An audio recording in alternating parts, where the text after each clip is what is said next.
Bonjour et bienvenue dans ce tout nouveau numéro d'Autoplay avec une rentrée en 16/9e, on est large, on met les bras comme ça. Autoplay, c'est le magazine mensuel des musiques de jeux vidéo qu'on retrouve le premier dimanche du mois.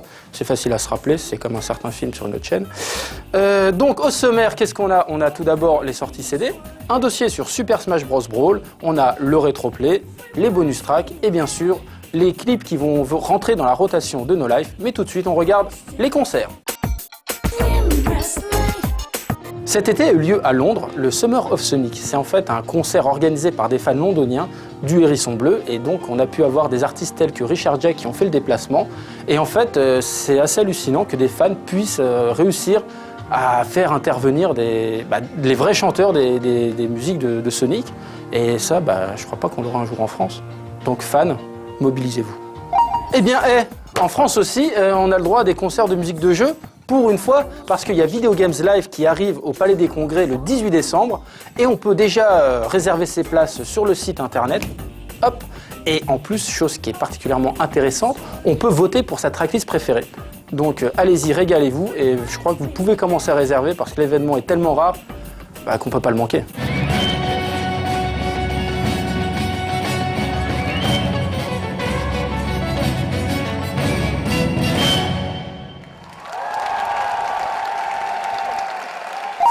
Donc là, oui, vous voyez, j'ai une feuille. C'est pas parce qu'on va rentrer les rotations qu'on a sauté un truc ou quoi. C'est que l'événement est tellement exceptionnel et il y aura tellement de monde dans cet événement que ça tease à mort. Que je suis obligé de prendre une feuille tellement il y a de choses à dire. Donc cet événement, c'est le Extra Hyper Game Music Event. Ça se passe au Japon, et pas en France. Et c'est le lendemain du Tokyo Game Show, du TGS. Pas le Toulouse Game Show parce que ce serait un peu bizarre quand même. Et donc on retrouve, donc en fait c'est un concert qui est organisé de façon assez particulière, vu qu'il y a la partie où les artistes jouent leur musique, et l'autre partie qui est tout en dance floor, donc c'est pour faire la méga fête sur les musiques de jeu. Et donc on trouve des artistes, parce que le mot est bon, tels que Ip Tanaka, que normalement vous devez connaître si vous me suivez, la Sega Sound Team, les Idolmaster Famison, et Koshiro Yuzo et encore plein de guests de fous quoi. Donc si vous êtes au Japon, faut y aller. Si vous n'êtes pas au Japon, faut pleurer.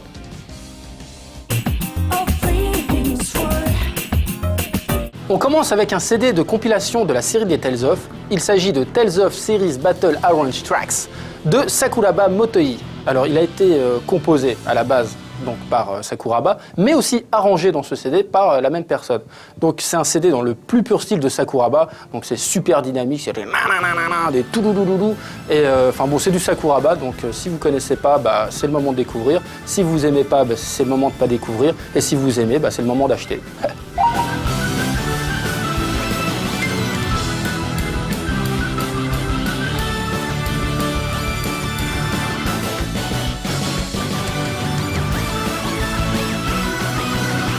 On continue avec un best-of des musiques de Final Fantasy, simplement intitulé Final Fantasy Remix. C'est en fait, comme à son habitude, Square Enix qui sort un CD tous les 2 mois maintenant. Et là, c'est un CD, comme son nom l'indique, d'un remix, de plusieurs remixes. Donc on a les thèmes de Zanarkand, de Genova, le thème de Tina, refaites et chapeautés par un duo de DJ anglais qui sont basés à Tokyo, qui s'appelle Ante. Et le truc, c'est que c'est assez particulier, ça sent un peu la soupe. Donc il faut quand même se faire une idée avant de l'acheter, si possible l'écouter. Surtout que dans ce cas-là, il existe certains sites communautaires de fans de musique de jeu qui font des choses quand même un peu mieux, si vous voyez ce que je veux dire. Et en plus, ça va vous faire mal aux yeux aussi, mais regarde la jaquette. C'est bon, viens, c'est bon, on a vu. Bon, comme vous voulez, quoi.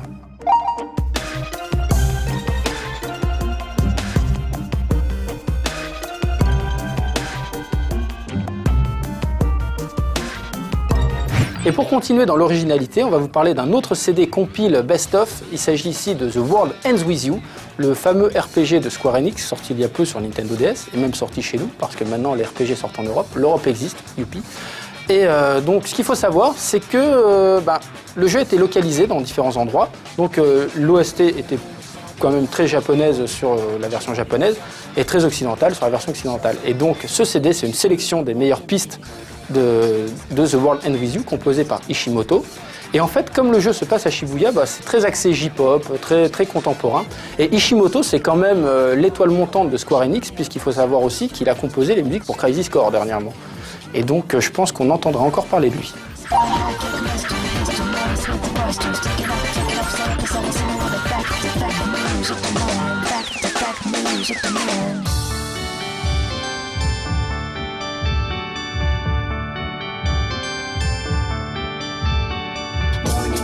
Et pour finir avec les sorties CD, eh bien, quoi de mieux qu'encore une fois un best-of et une compilation. Et là, il s'agit du best-of de Denchade Go, qui s'appelle Denchade Go Go Go Révolution. Alors ça fait un peu chanson quand on dit Denchade Go Go Go Révolution. Et en fait, c'est un CD qui sort pour les 10 ans de la licence. Alors, je sais qu'à No Life, il y a quelqu'un qui aime bien cette simulation de train. On est plusieurs à aimer, mais il y en a un, c'est quand même l'otaku. Il se déguise carrément en... Comment on appelle là, les mecs là, les contrôleurs. Il se déguise en contrôleur, il met des gants, il est fou. Mais d'ailleurs, il a souvent le visage flouté sur No Life, vous le verrez. Et donc pour en revenir, pour finir, il y a une chanson qui s'appelle Denchade Go Go Go Révolution, qui est chantée de façon moé. Alors ça, c'est quand même le truc de l'otaku ultime, quoi. Du train, du moé. Et parce qu'en plus, c'est ce qu'il faut savoir, il y a des bruits de train sur la piste. Et ça, c'est classe. C'est ce qui manque à la production actuelle.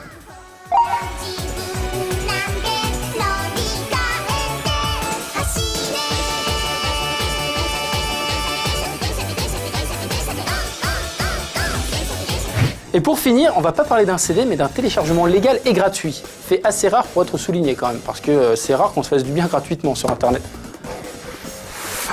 Ok, bon, on va enchaîner avec autre chose.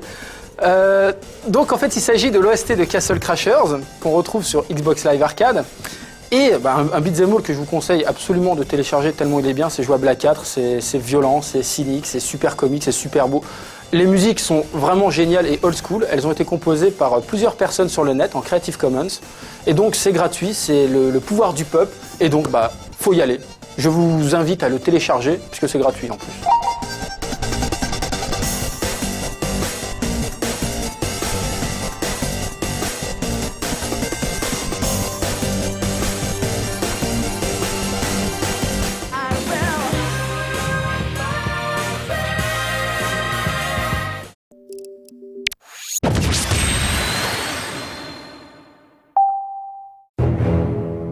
S'il y a bien un jeu qui laisse une place importante à la musique, il s'agit bien de Super Smash Bros. Brawl.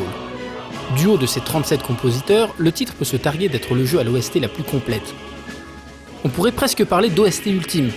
En effet, environ 300 musiques originales recomposées ou réorchestrées pour l'occasion sont éparpillées tout au long du jeu. Éparpillées, car c'est au joueur de les trouver. Et il aura non seulement le loisir de les écouter dans ses niveaux préférés, mais il pourra même gérer à sa guise leur fréquence d'apparition. Mais avant d'aller plus loin dans les détails, essayons de nous intéresser au tout nouveau thème principal composé par Uematsu Nobuo, qui est-il besoin de le préciser, le compositeur phare de la première époque des Final Fantasy. Un thème totalement surdimensionné par rapport au jeu puisque, rappelons-le, Smash Bros est un jeu de combat de figurines. Le thème d'introduction arrangé par Sakai Shogo s'avère épique et fleure avec la marche militaire. On peut aussi noter la présence d'un chœur constitué d'un soprano et d'un ténor chantant en latin, ce qui amplifie encore plus la thématique de l'héroïsme, notamment avec les parties a cappella faisant tout de suite référence au céleste ou au divin. Voilà qui contribue à imposer les personnages de Nintendo au rang de héros mythiques.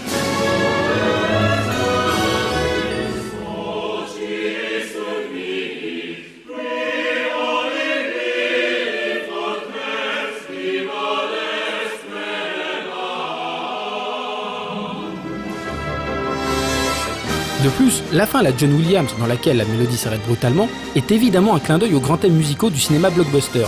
Ce qui permet certes de clore le morceau de façon très dynamique, mais aussi de rassurer le joueur, car ce type de fin lui est familier.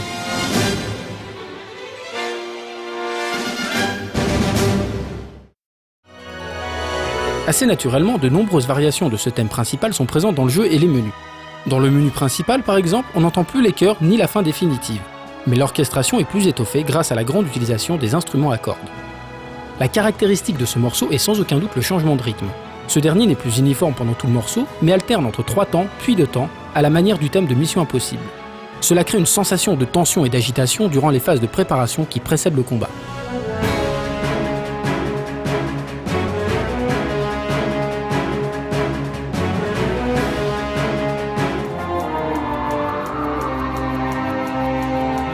La musique du champ de bataille, aussi agitée que celle du menu, possède un tempo plus rapide. Les solos ont été remplacés par des séquences de liaison et l'instrumentation se veut plus électronique, probablement pour souligner la phase in-game.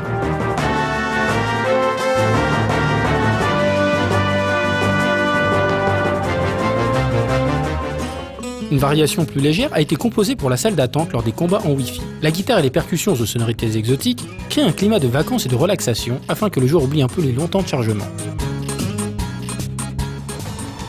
Et pour finir, le thème principal est étrangement réutilisé dans un endroit inattendu, le désert du monde de l'émissaire subspatial. Les effets sonores du vent au début du morceau ainsi que la flûte de Pan et le rythme agité emmènent le joueur dans les affres du combat sur un petit air aux allures de western.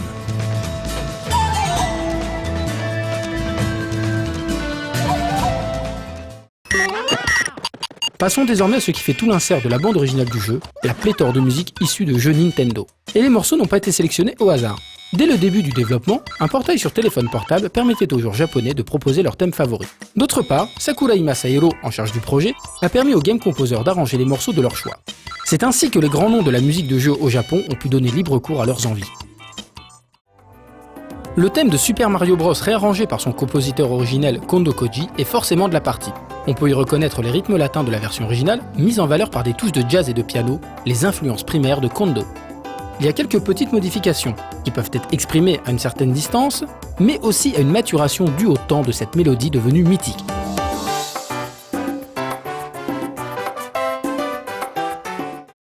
Un autre vétéran de Nintendo fait aussi une apparition, chose désormais rare, il s'agit de Hip Tanaka. Sa nouvelle lecture de Donkey Kong est plutôt atypique face aux autres morceaux présents dans le jeu. C'est vraiment axé sur la juxtaposition des samples du jeu original, ce qui n'est pas sans rappeler le set donné par Tanaka en tant que DJ lors de l'événement Extra 2007. Sakuraba Motoi a aussi répondu présent à l'appel. On retrouve son style de prédilection, le rock progressif, particulièrement dans l'arrangement Gourmet Race de Kirby Fun Pack. Cette touche est également présente de manière plus discrète dans le thème Airship de Super Mario Bros 3, grâce à la batterie qu'il a ajoutée dans le fond.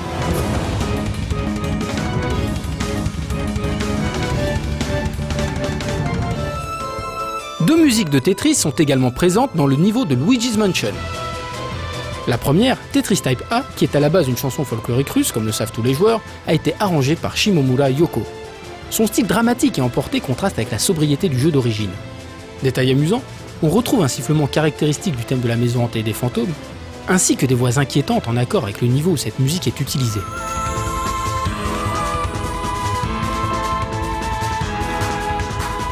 La seconde musique de Tetris, Tetris Type B, pousse le délire encore plus loin avec le style gitan et ses cris d'homme. On la doit à Takada Masafumi, qui a déjà fait preuve du même sens du décalage dans les jeux comme God End ou encore No More Heroes. Le morceau réintègre les sons de la Game Boy de manière très fluide.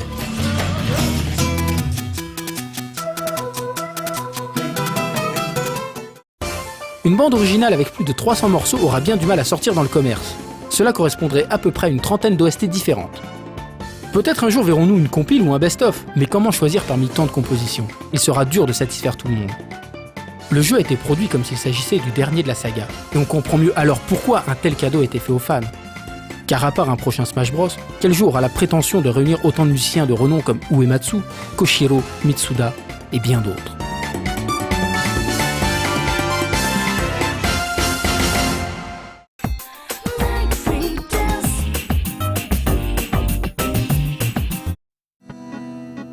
J'ai un light sur les galets. Bonjour. Je m'appelle Francis Tota Cabrel, fan inconditionnel de Francis Cabrel et de Tota Keke. Vous connaissez ce petit chien blanc, blanc comme la pureté. Il chante tous les samedis soirs. Samedi soir au perchoir, c'est ma seule lueur d'espoir. Et en fait, tous les samedis soirs, il chante. Et on peut lui demander ses chansons. C'est comme l'artiste le plus exceptionnel qui existe. Tous les samedis soirs, on peut lui demander Keke Rider, par exemple. Keke Rider, ça me fait penser qu'ils ont fait une erreur de traduction en français, ou plutôt un hommage, parce que Keke Rider en français s'appelle Keke Route 66. Parce qu'en fait, c'est la départementale sur laquelle je vis, là où j'écris mes chansons. Et donc, Tota Keke a sorti 2 albums déjà, où on retrouve ses plus grands tubes.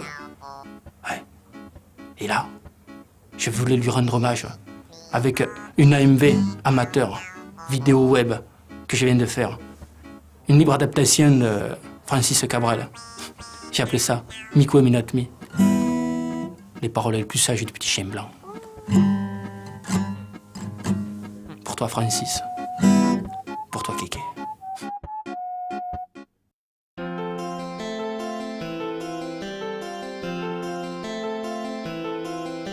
Moi je n'étais rien et voilà qu'aujourd'hui je suis le larbin d'un village tout pourri, Me Kwe Me Not Me.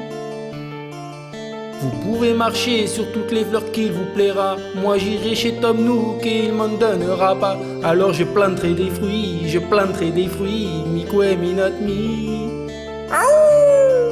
Pour gagner des clochettes, c'est tout ce que j'ai trouvé. Ramasser les ordures ou encore aller pêcher, ah ça vous fait rire.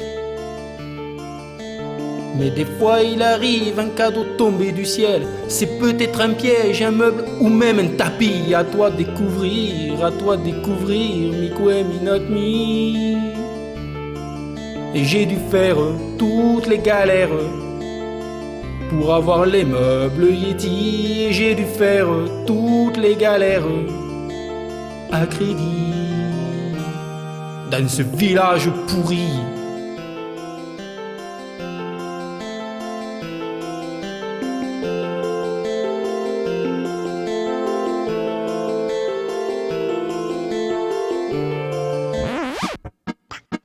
Oh, me oh now, me oh me oh me oh. Na me kwe kwe oh me oh me kwe kwe. Na me oh me na me kwe kwe. Me oh now, na oh me kwe oh me kwe oh na oh me kwe now me kwe now na me oh me oh na me now.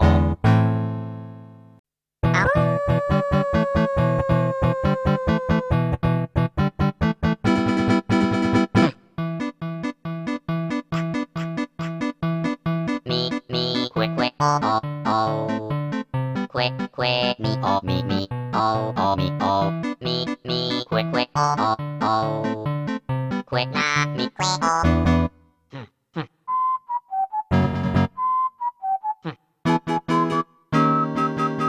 Kwe me oh me kwe me oh me oh me kwe oh me na me oh me kwe oh me na oh.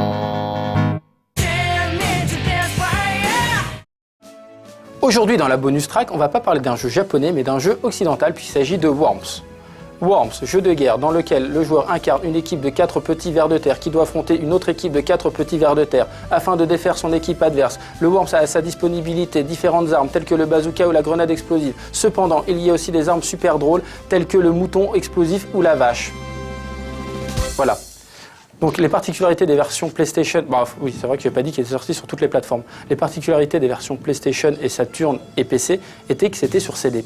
Donc comme souvent, on trouvait sur la première piste les données ordinateur, mais sur la seconde, on commençait avec la bande originale du jeu. Et donc le thème de Worms se trouve sur la deuxième piste. Et ça, c'est plutôt cool. Par contre, les pistes suivantes, on trouve des ambiances, des choses un peu beaucoup moins intéressantes de toute façon. Mais ça n'empêche pas que ça y est. Et donc, il faut absolument que vous écoutiez le thème de Worms, qui est un thème super guerrier avec des bruits d'armes, des guerres, des trucs, un vrai truc d'homme, quoi, pour une fois.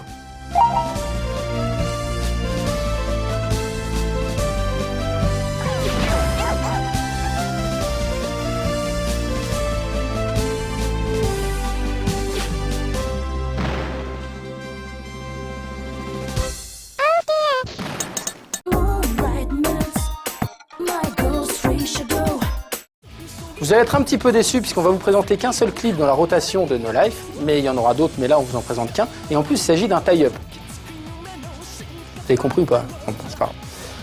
Et donc il s'agit de TM Revolution qui fait un tie-up donc sur Sengoku Basara Cross avec la chanson qui s'appelle Crosswise. Et donc c'est en fait le premier thème qui a été réadapté pour la sortie de ce tout nouveau Sengoku Basara, qui est un jeu de baston et non pas un jeu de tactique-action comme il y avait avant. Là, c'est la même équipe qui a fait Guilty Gear. Ouais, bon, j'arrête et on regarde.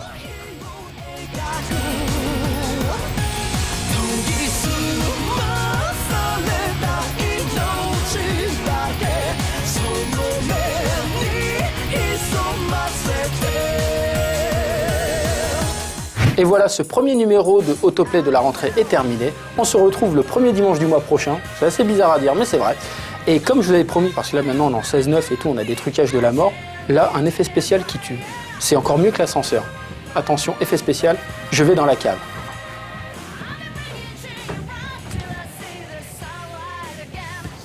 Bon, ok, c'est nul.